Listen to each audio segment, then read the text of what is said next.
Assalamualaikum warahmatullahi wabarakatuh.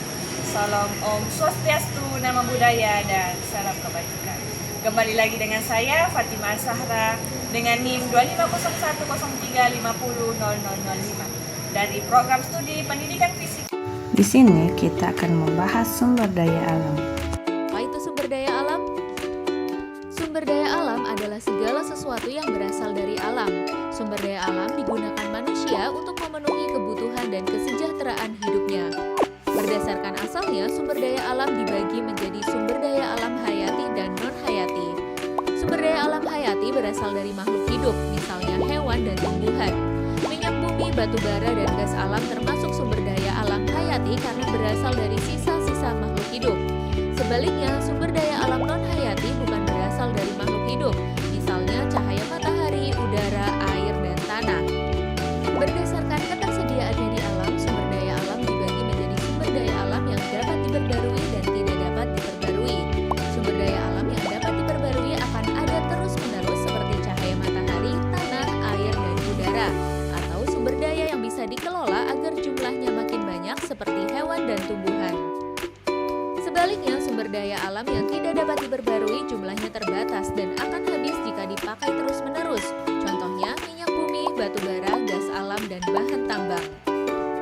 Sumber daya alam dapat dimanfaatkan untuk banyak kebutuhan kita loh. Bagian tumbuhan dan hewan dapat diolah sebagai bahan makanan, misalnya beras, daging, telur, ikan, kacang-kacangan, sayur, atau buah. Selain sebagai makanan, bagian tumbuhan dan hewan juga dapat diolah sebagai kain. Contohnya, kapas untuk kain katun, bulu domba untuk wol, kepompong ulat sutra untuk kain sutra, dan kulit sapi untuk jaket kulit.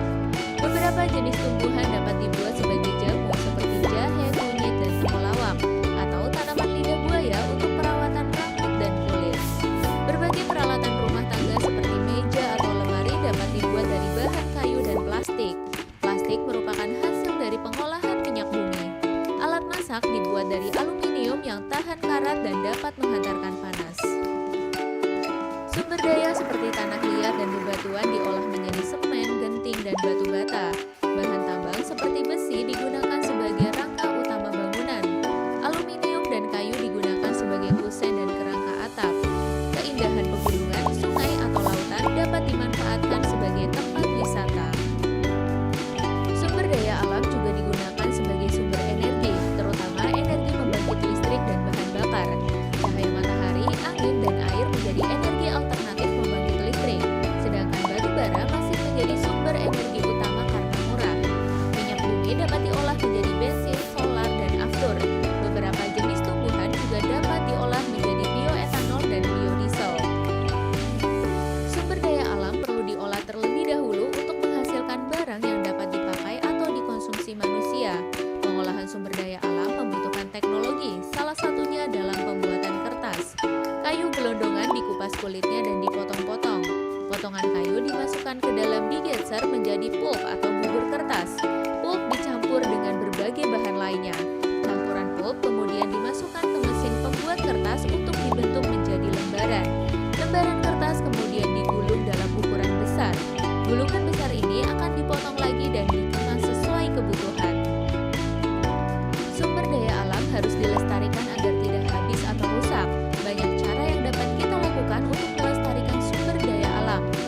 Hewan dan tumbuhan yang digunakan sebagai bahan pangan dapat diperbanyak dengan cara membuat peternakan, perikanan, atau perkebunan. Pelestarian hewan dan tumbuhan yang langka atau hampir punah dapat dilakukan dengan cara konservasi seperti membuat taman nasional, cagar alam, atau suaka marga satwa. Hutan ditebang dengan sistem tebang pilih, kemudian ditanam kembali. Tanah bekas pertambangan juga harus dipulihkan agar dapat dimanfaatkan lagi. Nah, kamu sudah lebih tahu ya tentang sumber daya